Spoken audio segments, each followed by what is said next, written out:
O Aham. Vanderlan é um advogado de uma família de advogados, né? Tem- E ele é a segunda, terceira geração, o filho também é advogado, então já é um advogado bastante experiente. Ele tem 20 anos de trabalho com a reprodução humana. Então, assessora muitos médicos e clínicas pelo Brasil afora, dando assessoria para os médicos e para os pacientes que necessitam de alguns cuidados especiais em relação, principalmente à documentação, com essas novas formas de família. Então, muitas vezes há a necessidade de um acompanhamento técnico, né? De uma pessoa que realmente tem bastante experiência no assunto. Então, nós vamos falar justamente dessas questões, mais as questões legais, eu vou falar um pouquinho da parte médica e ele vai falar mais as questões documentais, né? Na verdade, a parte médica é relativamente simples para quem faz diariamente reprodução humana, é relativamente simples tecnicamente, né? Agora, a parte de documentação, aí realmente muita gente não sabe, inclusive vários médicos acabam não tendo essa vivência. Então, é sobre isso que a gente vai falar. É que você tem dois Aí, regramentos praticamente principais que você tem, que é a resolução do Conselho Federal de Medicina e você teria do outro lado o Conselho Nacional de Justiça. É muito pouco o regramento para você poder entender. Cabe, então, muita discussão e muita interpretação. E a gente acaba colocando tudo isso no papel para que isso não tenha problema. O que é o principal da reprodução assistida? Que lá no final a pessoa consiga ter uma certidão de nascimento com o nome do casal interessado ou da pessoa interessada. Essa é a finalidade, que faça esse caminho todo legal com segurança. muito bem. Então, vamos começar das situações mais simples, depois a gente vai para situações que Sim. exigem maior conhecimento, né? Primeiro é Sim. aquela mulher que está lá pelos seus 30 e tantos anos, e conforme eu falei nas lives anteriores aí, vai passando a idade, Uhum. 35, 37 anos, aí não está vendo muita perspectiva de encontrar alguém, ou ela por opção mesmo não quer ter ninguém para tem mulheres que chegam no consultório e falam assim, eu quero ter meu filho e não quero Perfeito. dividir essa responsabilidade ou ter que pedir que a outra pessoa faça alguma coisa. Ela quer por conta própria mesmo, ela quer ter um filho Uhum. e que ela vai cuidar. Ou ele também, Perfeito. ele pode também ele querer ter um filho. Mas primeiro, para ficar mais simples, vamos falar do que é do nosso dia a dia, realmente que eu como ginecologista acabo lidando bastante logicamente com a mulher, né? Então, aquela Perfeito. mulher que ela quer ter um filho, solteira ou Uhum. sem companheiro, Uhum. quais são os cuidados Perfeito. que ela deve ter em termos de documentos? Em relação à documentação, ela vai ter que ter um contrato, obviamente, com a clínica. Ela vai ter que fazer umas escolhas, esse também é tudo documentado. Ela vai poder, não, no final, como ela é uma produção independente, ela vai ter esse filho tranquilo, porque ela é só uma questão de tempo, e no final ela registra esse filho no nome dela, porque é uma produção independente, o útero dela não tem problema algum. Ela vai ter esse filho, certidão de nascimento, registrado no nome dela. Não tem nenhum problema. E no nome do pai, o que que fica escrito lá? No nome do pai? Ele fica em branco, como Uhum. muitas pessoas têm filhos por aí que acabam desconhecendo quem é o pai, ou não vai atrás, ou não quer, ou quer realmente criar sozinho. Então, muita certidão de nascimento vem só com o nome da mãe e os avós maternos. Uhum. E ela pode, então, em termos médicos, ela pode engravidar com uma inseminação, que é simplesmente colocação Sim, dos melhores espermatozoides dentro do útero, ou ela perfeito, pode optar por fazer uma fertilização in vitro, que é colocar o perfeito, embrião dentro do útero. Agora, perfeito. essa mulher, Essa parte, essa essa mulher, se ela... escolha Oi? dela Oi? Uhum. Pode falar. essa escolha dela, ela fica num documento que ela o médico estaria explicando para ela as possibilidades, essas duas possibilidades, e aí estaria escolhendo, ela assinando que autoriza. O termo de consentimento para o médico é o mais importante. Ali fica definido toda a liberdade que ele tem no procedimento. A mulher que é perfeitamente normal, logicamente tem exames para serem feitos, ela Sim, pode fazer simplesmente a colocação do espermatozoide, dos espermatozoides dentro do útero, que seria a inseminação. sim, E ela, por sim. vontade própria, ela pode fazer a ovodoação também, ela pode doar parte dos ovos com a intenção de eventualmente ajudar alguém e também, por outro lado, ela também ser ajudada por esse alguém que vai receber os ovos. Isso é ético, é legal? Sem dúvida. É ético, sim. E já existe isso, muitas clínicas fazem isso, né? A que está doando barateia, a que está precisando do óvulo, barateia o custo daquela que está doando, sem problema. Agora, nas normas do Conselho de 2017, que é a última, né, diz assim, Sim, não pode ter caráter comercial lucrativo, então não sim, pode ter sim, recompensa financeira, e essa, sim. essa troca, o que quer dizer? Quer dizer que não pode pagar, dar o dinheiro Exato, e em exato. troca dos ovos, é isso? Isso, no termo de consentimento, isso deve estar escrito já, para a pessoa saber a regra do jogo antes de começar. Então, mesmo nos documentos, nos contratos, quando você usa útero de substituição, por algum motivo médico que a moça não possa gestar o filho dela e ela vai precisar de um útero de uma terceira pessoa, ali também fica claro que não existe nenhum comércio, nenhum valor, nada que é gratuito Uhum. o uso do útero dela. E em termos de idade, né? A gente sabe que a mulher ela pode receber ter uma gestação até 50 anos. Antigamente, até Sim, 2013, falou 50 anos é o limite, ou sim, 2015. Aí depois colocaram esse limite, agora não tem esse limite. Precisa ter a permissão ou autorização do obstetra isso, que vai seguir. A perfeito, paciente, junto com o médico, assume o risco de uma gravidez tardia. E sim, isso, para a mulher, a gente sabe que fisiologicamente talvez até os 55 anos. E para o homem, tem alguma sim. limitação? O homem, ele tem alguma Eles falam que limitação de ele ser doação. pai para doação? Sim, né? Qual que Não, seria a idade? para doação, sim. Mas eu digo assim, não tem limitação desde que não use o material genético dele.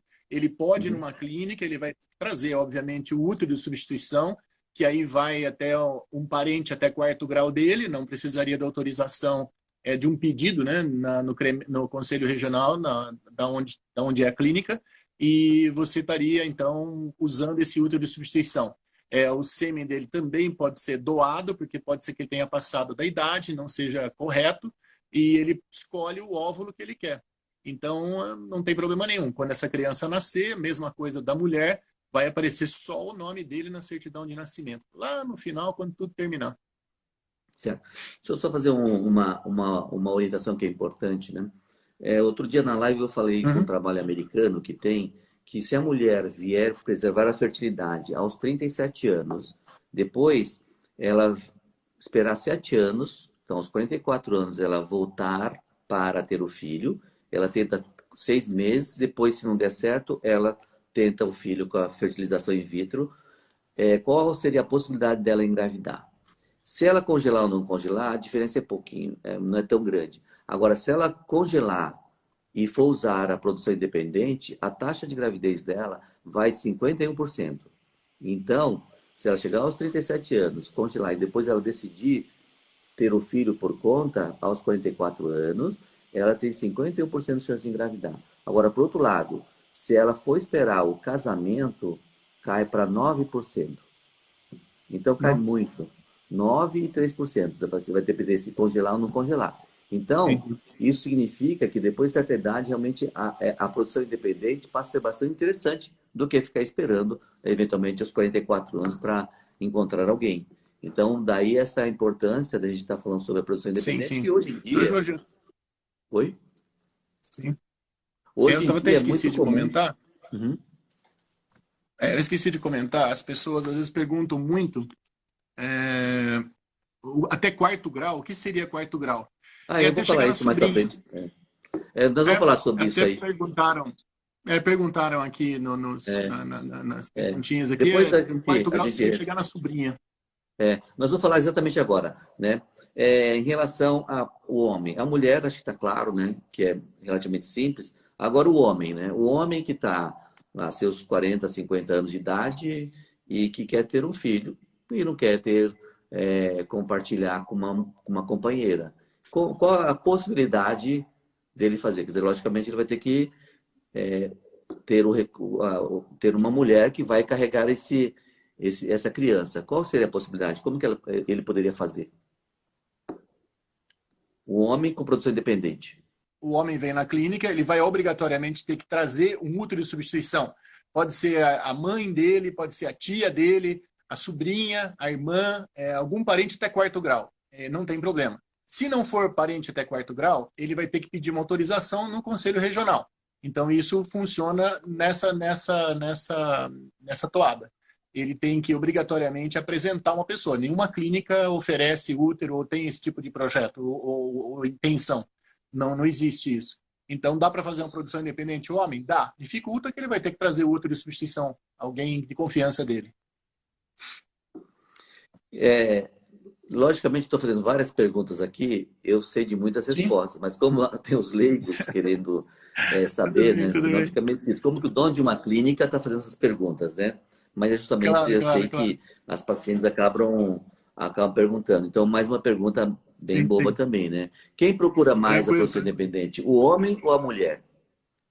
Mulher, sem dúvida. É a mesma coisa dos casais homoafetivos. Quase 80% é casal homoafetivo feminino. 20% mais ou menos casal masculino. Pela própria dificuldade que alguns países colocam nisso, por exemplo, o México, né? Então nós temos no Brasil muitos mexicanos vindo de lá para cá porque eles não são autorizados a fazer isso lá. Então, é fato então que os países têm normas diferentes, né? Inclusive alguns países são mais liberais, né? E sim. a gente não vai entrar em muitos detalhes, né? Mas tem países que você paga por tudo e você consegue tudo, né? Aqui no Brasil as normas são bem rígidas e realmente aqui no Brasil a gente pode dizer que é um dos países que mais se respeita atualmente por conta de alguns acontecimentos. O Brasil ficou muito rígido em termos de normas do Conselho e também nos controles dos laboratórios de produção humana. A gente é muito mais controlado, muito mais auditados que alguns países desenvolvidos. Então, isso, hoje em dia, realmente as clínicas, elas andam bem alinhadas com o que está escrito, né? Agora, mais então... A grande dificuldade, doutor Jorge, a grande dificuldade é quando a reprodução assistida já é uma exceção. Então, o difícil é quando você vai mexer com a exceção da exceção. Pessoas com mudança de sexo, transexuais, aí começam os problemas, entendeu? Quem gesta para quem pode. Então a gente meio que trafega um pouco aí numa coisa meio perigosa, mas sempre documentado não sai errado. Então, agora uma outra situação que você falou que está ficando cada vez mais comum, realmente na nossa clínica, a gente acaba tendo casais assim. Duas mulheres, quais são as possibilidades? Como que se pode fazer? Tecnicamente é o seguinte, às vezes a mulher quer ser... tem duas mulheres que são hoje casadas, com uma união estável e querem ter filhos. Aí a mulher, ela vai e adquire um sêmen importado, compra o sêmen importado, ou do banco de sêmen, e a gente faz inseminação intrauterina. Agora, tem a mulher, tem um casal que quer que coloque os óvulos com espermatozoide adquirido, ou colocar no útero da outra mulher. Isso é perfeitamente possível também. E aí, nesse caso, aí tem uma questão aí de documentação também que eu queria que você explicasse. Perfeito. Eu acho que o mais importante é quando a pessoa se apresenta numa clínica. Eu sou um casal homoafetivo. Então, você tem vamos dizer, o padrão A para mim, certidão de casamento, que comprove a união. Se não tem a certidão, algumas pessoas muito mais antigas faziam pactos nos cartórios de notas e outras simplesmente moram juntas. Então, eu não gostaria que nenhuma clínica ou médico corresse o risco de uma pessoa escolher, entendeu? Falar, olha, eu vim, essas duas pessoas agora, nós escolhemos ter um filho. Não é assim que funciona. Então, eu preciso que no documento a pessoa escreva que nós somos um casal e afirme para a clínica e se apresente como casal. Isso envolve riscos penais também nessa declaração, para não induzir a clínica a erro, entendeu? Não tem problema nenhum também quem vai gestar. Na hora que nasce, apresentado que é um casal, às vezes a pessoa fala, mas eu quero gestar o meu próprio óvulo. Então, sêmen de doação, embrião, coloca nela, documentado isso, que foi autorizado e pedido para fazer nesse esquema. Ou você tem a outra situação que você pode colher o óvulo de uma, o embrião, o sêmen de doação, o embrião você coloca na outra. Então, uma doa e a outra gesta. E na próxima gestação, eles invertem. Isso quase que 90% fazem isso. Então, não tem problema nenhum. A clínica estando documentada, não tem problema nenhum. Então, antigamente não podia ser dessa forma, né? Por causa de um detalhe. Não. Conta pra gente, por que antigamente não podia se fazer dessa forma? As resoluções vão acompanhando, né, a modernidade, vamos falar assim. Há um tempo atrás, a gente antes de 2017, por exemplo, também não era permitido homoafetivos, né? Hoje existe já essa atualização. Então, conforme vai sendo atualizado, até que o Conselho Federal de Medicina anda rápido com isso. E ele tem auxiliado realmente em relação a isso. Quando fica uma situação que você tem dúvida, você pode fazer um pedido de parecer. Qualquer pessoa pode fazer, não só médico, advogado, qualquer pessoa que tiver interesse em esclarecimento, você pode dar entrada no CREMESP num pedido de parecer. Então, você nunca vai correr riscos de fazer uma coisa que seja antiético ou ilegal, entendeu? Uhum. Na realidade, assim, o que acontecia antigamente, assim, a doação tem que ser anônima, né? A doação tem que ser Sim, anônima. Então, se não for, antigamente, como não tinha o casamento, não tinha a união homoafetiva, aí sim, na doação, não era uma doação anônima. Então, a gente sim, podia fazer. Agora, com o reconhecimento do casamento, sim, né? Então, é possível. perfeito. Então, não é doação. Aí é uma união, né? E com todo o documento, como o doutor Vanderlan está falando, né? E Perfeito. isso me fez lembrar uma coisa que é importante, né? Às vezes tem umas coisas bem absurdas. Tem gente que faz inseminação intrauterina, inseminação vaginal, com um doador anônimo, não que não conhece, conhece pela internet. Conhece pela internet, a pessoa quer fazer um bem, entre aspas, e doa espermatozoide para as mulheres que querem engravidar. Isso não pode, porque de repente esse doador, Não, né, ele pode ter não, não. doença, é complicadésimo. E o Sim, doutor sim, também não sim. sabe também, de repente, o risco que ele está correndo. Não é uma situação Sem dúvida. muito normal essa, mas a gente sabe que isso existe. Então, conta pra gente, Vanderlan, Sem as dúvida. complicações que podem ocorrer. Então, assim, eu não gosto de comentar muito sobre reprodução caseira, como o pessoal costuma falar. Até por curiosidade, a legislação brasileira mudou algumas coisas, não necessariamente por causa disso, mas não só hoje a pessoa que assume a paternidade de uma criança, fala, eu estou casado, vou assumir um filho, e aí separa dessa esposa, o filho não é biologicamente dele, e as pessoas entravam em juízo contra essa pessoa para pagar uma pensão alimentícia. Rapidamente um exemplo. Hoje em dia, até o pai biológico pode entrar nessa história, não só o pai que assumiu a criança na certidão de nascimento, entendeu? Então, assim, o risco hoje que você corre, o casal se apresenta de uma forma, ela tem que estar no documento. Você estando documentado, você não incorre nenhum risco ético. Tem vários procedimentos que você faz até chegar no fim de registrar essa criança. Então, vamos dizer que a pessoa faça alguma coisa errada. Tem várias coisas. Lá no final, como é que é feito esse registro de nascimento? O doutor Jorge vai escrever no papel que o casal homoafetivo fulano e fulano chegou no meu consultório dia tal, foi implantado embrião na senhora fulano de tal. Lá no finalzinho, o hospital vai lançar uma DNV, Declaração de Nascido Vivo, junto com a declaração do doutor Jorge e junto com o termo de consentimento, levado no cartório, é registrado no nome dessas duas pessoas. E aquele que não tem o médico, ou que fez a coisa errada? O médico vai escrever no papel uma coisa errada? Não, acho que não vai dar muito certo isso. Vai acabar se complicando, entendeu? Então, não recomendaria nunca fazer nada fora da documentação, fora da ética. Escreve sempre escrito no papel, não sai errado. Né? Como eu disse no começo, a gente sempre busca lá no final a criança sadia, o documento certo na mão, certidão de nascimento ok, sem problema. Quando dois homens, né? Como é que fica a questão do documento também? Você poderia falar alguma coisa em relação a isso?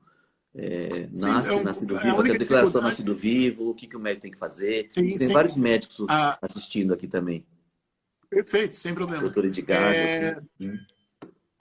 toda vez que algum casal homoafetivo procura o senhor eles estão se apresentando, documentação, tem todo aquele contrato. Vamos falar no mais complicado, que é o casal homoafetivo masculino. Eles se apresentam na clínica, obviamente vão ter que apresentar um útero de substituição, então ele vai ser gerado lá no finalzinho, no hospital. Lembra que eu comentei DNV, Declaração de Nascido Vivo.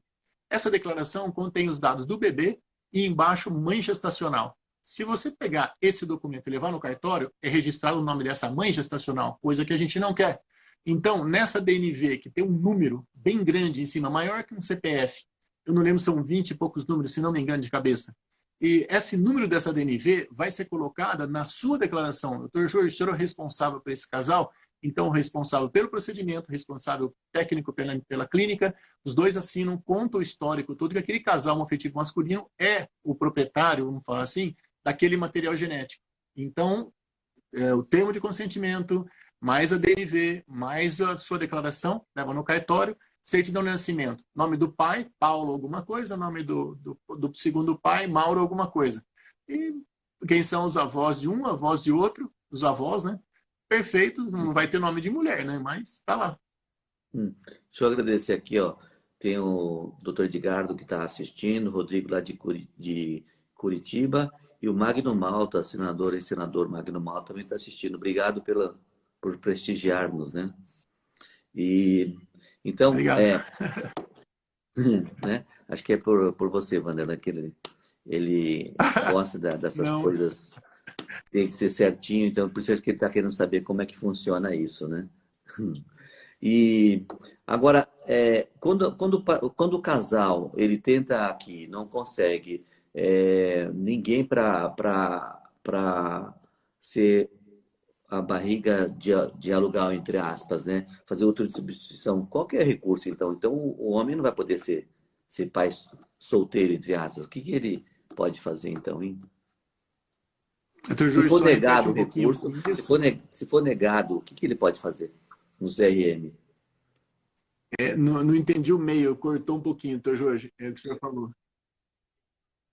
Não, estou falando assim que a cessão temporária do útero é uma situação difícil, porque tem que ter um grau de parentesco, que também é difícil você pedir para algum parente carregar o seu filho, né? É bem complicado. Aí ele teria que arranjar fora. E fora é mais difícil ainda. Sim. E aí ele pede no CRM, de repente, e o CRM nega. Qual a solução para esse homem ter esse filho? Assim, só para em linhas gerais. O que ele pode fazer, então, hein? Está interrompendo, né? Na verdade, o que a pessoa pode fazer, esse homem ele pode fazer, ter alguns países, principalmente Estados Unidos, né? Lá eles são muito mais liberais, como eu estava falando, lá pagou, levou. Então você pode contratar alguém para fazer isso, né? Pode. Oi?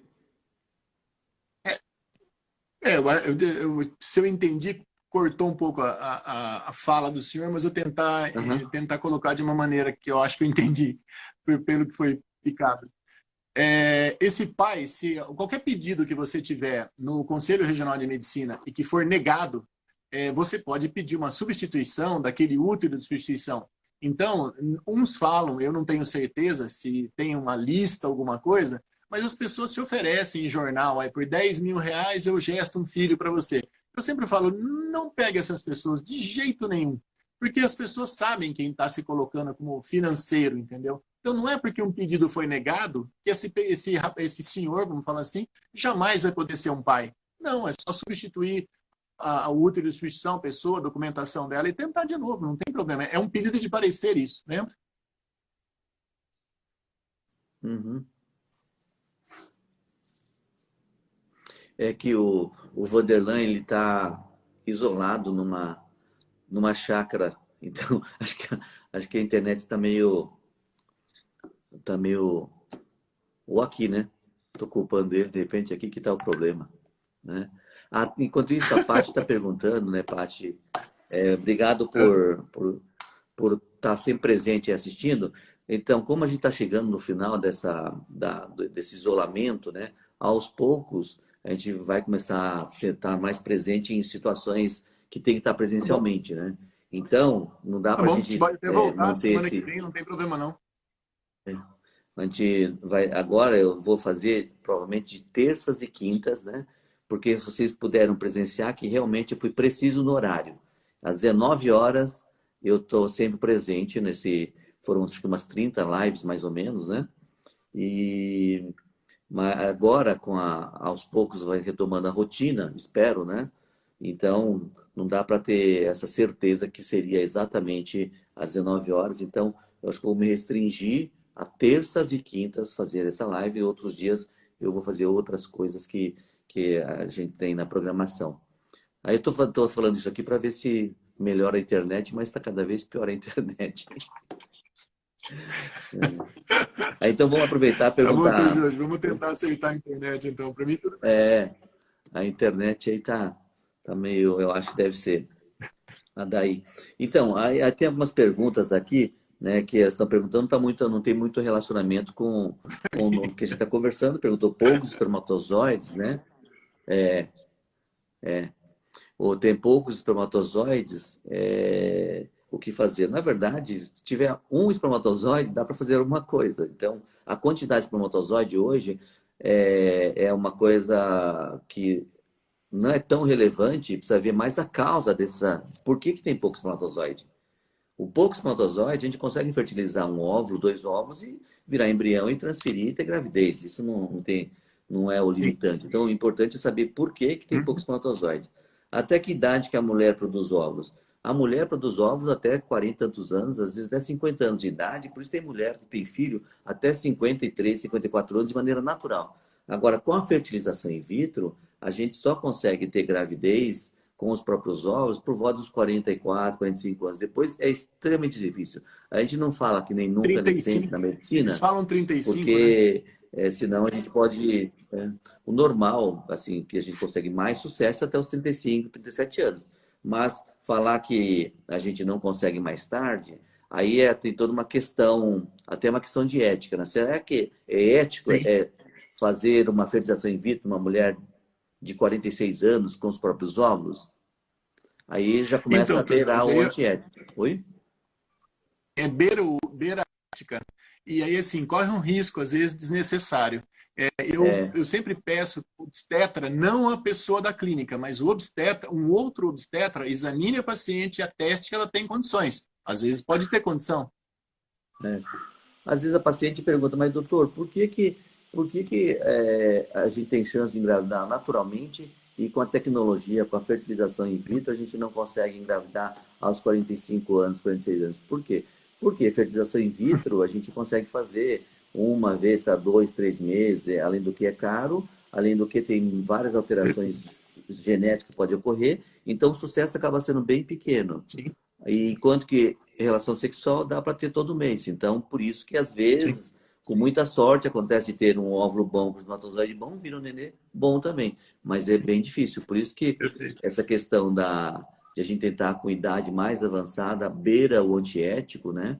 É o que a Bacana, gente está exato. falando aqui. Aí é uma Sim, questão sim. que até o Dr. Vanderlan pode ajudar um pouco, né? A gente tem essa discussão. Tentar fazer uma fertilização in vitro numa mulher de 47 anos é antiético ou não é antiético? Então, doutor Jorge, tem uma Com os próprios situação óvulos. que às vezes a pessoa coloca, por exemplo, só pode até 50 anos, não pode passar de 50 anos. E aquele caso que você está começando lá com 46, 47, está se estendendo, chegou nos 50, vai ter que parar? Eu acredito que o dano psicológico para essa mulher é muito maior.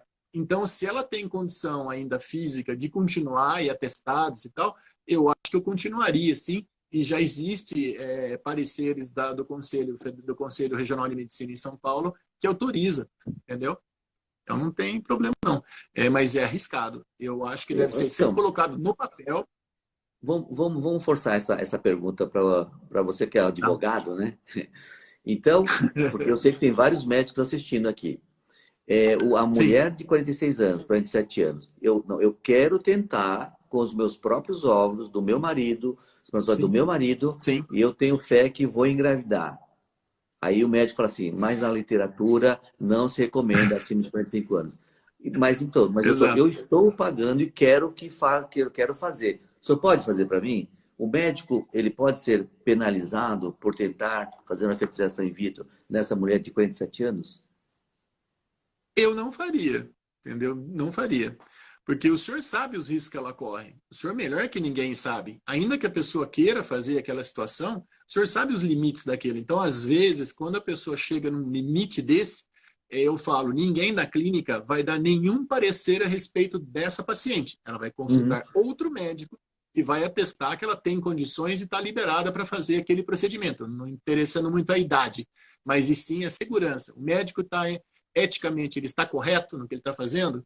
Dentro daquilo que está na mão dele de exames ali, se ele acha que ele pode fazer e não vai correr risco, em frente. Não esquece, sempre o termo, aquele termo que a gente fala de Não. consentimento, ali dentro, a gente até, eu gosto de até misturar um pouco de direito do consumidor.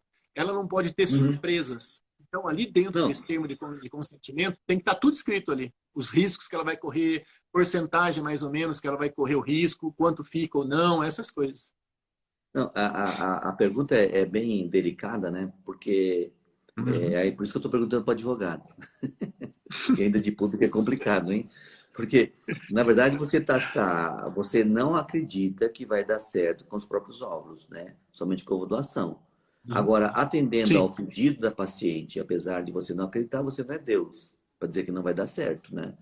Então, atendendo a esse sim, pedido, o médico, se ele fizer, depois a paciente fala assim: ah, eu fui lá, aí ele resolveu fazer, né? Na verdade, ele não quis atender à vontade da paciente, está lá um consentimento assinado, sim, que realmente sim, as chances, ele não vai falar, provavelmente não vai estar escrito que é perfeito, zero, né? Mas a gente não recomenda. perfeito. Então, se ele não, Exato. se ele atender essa paciente e depois a paciente vier a contestar isso, ele pode ser penalizado ou não? Porque tem no código, fala assim, o médico não pode fazer algo que ele não acredita. Sem dúvida, Não é isso? sem dúvida, E agora ficou sem dúvida difícil, hein, nenhuma. Landelan? Objeção de consciência. O senhor fala, eu acho que não tem condição. Ah, Tem muitos médicos, por exemplo, que são muito antigos, que eles têm uma objeção em atender algum tipo de opção ah, de sexo, por exemplo. ah, Ele não vai atender, ele pode não atender. Então, o senhor vai estar no mesmo, eu não sei qual o problema da paciente nem quem é a paciente. Eu só, como ah, advogado, gostaria de deixar muito bem escrito que foi ah. esclarecido exatamente para ela, sem dúvida. Não pode conter Não. nenhum termo técnico que ela não entenda para ela poder autorizar um absurdo desse. Acho difícil, mas não faria. Aham. Muito bem. Pergunta que eu deixei você numa saia justa aqui. Não, tudo bem. Para mim é tudo documento, né? Vamos colocar documento. Por isso que eu falo, doutor Júlio, essa paciente tem condição de gestar um filho? O senhor que vai fazer o procedimento? Então, não, não é o senhor que vai falar que ela tem condição. O médico obstetra dela, que encaminhou Uhum, ela para fazer a reprodução assistida com o senhor, é que vai atestar que ela tem condição. uhum, Então, eu vou uhum. fazer. Vamos embora. Ótimo. As pacientes estão perguntando outras coisas médicas. Eu vou falando aqui, até aparecer alguma coisa é, Tá bom. relacionada a essa live, a gente fala. Laqueadura é muito Tá. fácil engravidar, ou reverte a laqueadura, ou faz fertilização in vitro. Se você tiver menos Sim, que, se tiver até 35 anos, você pode participar também do programa de ovo doação. Quer dizer, é uma situação sim. bastante, relativamente simples de resolver, né? Então, não é uma, Tá na uma resolução. dificuldade. Isso. E tem, hoje em dia, né, tem vários centros de reprodução humana pelo Brasil afora que faz com competência a fertilização in vitro. Agora, a reversão laqueadora é um pouco Perfeito. mais difícil de ser feita, menos gente tem feito, Sim, né?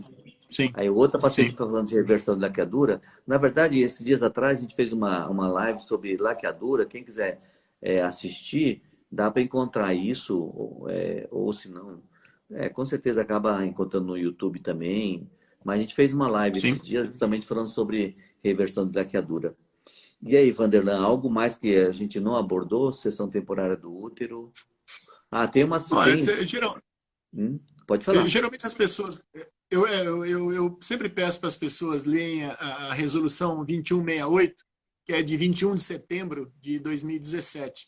Ali Uhum, contempla as regras básicas e aí cabe interpretações.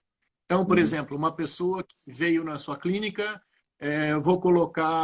vou depositar os meus sêmen congelados com você porque eu quero fazer uma transformação. Então, eu chego lá, eu sou o Mário, congelo, vou embora. Daqui 1 ano e meio eu volto, todo transformado, por fora. Ficou 1 ano fazendo terapia e tal, enfim, todo o procedimento e saiu de lá com a documentação Maria. Ele chega na sua clínica e fala: eu quero descongelar, Eu era o Mário, hoje na documentação esteticamente por fora, eu sou a Maria. Eu gostaria de retirar, então, meu sêmen, usar o ovo doação, fazer o embrião e gestar um filho com uma barriga, um útero de substituição. Então, esses pontos que não contemplam dentro da resolução, é que a gente fica, às vezes, de cabelo em pé para nunca colocar nem o paciente, nem o médico em nenhum risco ético. Que isso vai redundar um dia em uma ação contra o médico ou a clínica, entendeu? É isso. Muito bem. Muito bem. Essas, realmente, aí são situações bem especiais que exigem Sim, realmente alguma assessoria técnica competente sim. e que nem todo Como eu disse para advogado o tem senhor essa no vivência. começo, como eu disse para o Exatamente. senhor no começo, a gente mexe, né, reprodução assistida, com a exceção. Aí aparecem exceções das exceções, e aí que complica. E eu acho bacana de quem trabalha com reprodução assistida, dos médicos principalmente, eles reconhecem que, como é que chama? O paciente vem ansioso. A paciente vem ansiosa demais. E mexer com a ansiedade das pessoas é um negócio complicadíssimo. Eu tenho, assim, a maior paciência do mundo de explicar uma, duas, três vezes. E às vezes as pessoas perguntam a quem vai gestar, a mãe de quem vai gestar, o pai de quem vai gestar. Fica um monte de gente perguntando e, assim, muito ansioso. Então, eu acho bacana o jeito que as clínicas tratam dessa ansiedade. Documentalmente é fácil a gente colocar, mas eu acho bonita essa paciência, entre aspas, que o pessoal tem. Muito bacana isso. É, e hoje com a internet, né, com a divulgação dos conhecimentos, Sim, as pacientes estão com muitas informações, a grande maioria sim, informações corretas e uma outra informação que não é muito correta, mas hoje tem muitas clínicas pelo Brasil afora, que, como eu falei, que são auditadas frequentemente, então, de maneira sim, geral, as clínicas elas trabalham de maneira correta, né? É difícil hoje sim. dizer, Eu, ter gente que trabalha de maneira incorreta, né? Pode falar. o que me preocupa, por exemplo, assim, é a má fé de algumas pessoas em procurar uma clínica, entendeu? Então, por exemplo, um exemplo que já aconteceu isso, mas é só para ilustrar. O casal, ele é ancéfalo, o marido, e a mulher tem os óvulos dela normais. Essa mulher se junta com uma prima dela, que tem o sobrenome do marido dela, que ela já é até casada, e se apresenta numa clínica como um casal homoafetivo, entendeu? Porque, na realidade, ela Uhum, vai fazer uma ovo doação, a parceira dela, porque ela não tem útero também, né? Desculpa, não tem óvulo, então o casal não tem nem sêmen e nem o óvulo. E só que ela quer um óvulo parente dela. Ela apresenta a prima dela como companheira dela. Então tira o óvulo dessa prima dela, sêmen de doação, e ela gesta, porque ela uhum. tem útero, ela gesta um filho com as características biológicas. É permitido isso? Não, de jeito nenhum, não pode conhecer o doador. Só que a clínica foi induzida a erro.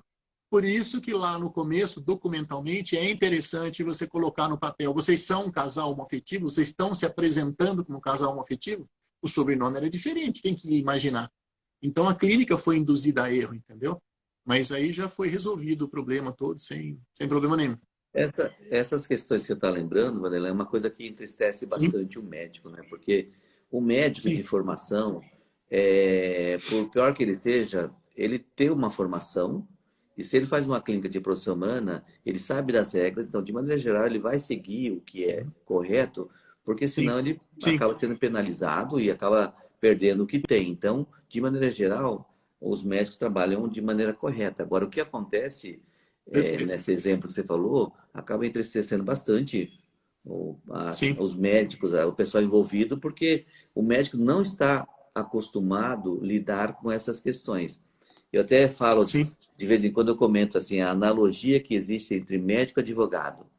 Advogado, perfeito. primeiro, advogado, ele fica pensando, o que será que a pessoa está falando que ele está enganando, o que é que está por trás do que está sendo falado. O médico, ao contrário, o médico está acostumado a acreditar, porque ele acredita que o que está sendo Sim, falado pelo paciente é verdade, porque quem vai se prejudicar é o sim, paciente. Então a gente está acostumado a acreditar no sim, paciente. O advogado, ao sem dúvida. contrário, ele fala: o que será que ele está tramando? Então é Daí diferente o que vem modo aquela como a gente história. aborda. Então, Por para isso a que eu falei para o gente, senhor no comecinho, né? exatamente, Eu falei no para a comecinho, gente que lida qual mais agora em importante? reprodução humana, Né? que agora essa questão de ter documentos, para o médico, ainda mais que a gente é Sim, moda antiga, não tinha isso. sim, Agora tem um monte sim. de documento. A gente tem documento para tudo na clínica, né? E Perfeito, coisa que não perfeito. existia, né? Mas é assim, é a evolução. Aí, Então, Jorge, Vanderlan, eu fala as sempre falo, considerações finais. Oi? tá? Eu acho que um termo de consentimento muito bem feito evita um Uhum, monte de problema. Então, dentro dessa dica que eu deixo, assim, um termo de consentimento, se tiver algum termo técnico de medicina que o leigo não entende, tem que ter a tradução desse termo. A pessoa tem que sair dali sabendo tudo o que vai acontecer com ela, sem dúvidas. E isso, diretamente, protege o médico. Às vezes a gente sabe de casos que a pessoa se ilude, põe na cabeça um monte de coisa fantasia. Não, o médico não falou isso. Não, o médico não falou. uhum, Acredita numa mentira e vem em cima do médico que nem um doido. E falou, olha, se não tivesse escrito isso aqui, falou, leia, você assinou aqui do lado. Ó. Então, eu uhum, sempre gosto de colocar, mas é muita burocracia. A hora que você tiver que se defender de uma pessoa mal intencionada, você vai agradecer ter preenchido tudo aquilo corretamente. Então, a única uhum. dica que eu deixo sempre é assim, faça tudo por escrito, deixa bonitinho, não arrisque nada. Faça eticamente as coisas que não tem problema. Então, Vanderlan, gostaria de agradecer suas palavras aí, suas orientações. As pessoas gostaram da live, muito Obrigado. esclarecedora. Obrigado. Eu, Obrigado pelo apoio eu que constante que agradeço. você tem dado a gente, né? E é sempre importante uma ajuda, como eu falei, especializada.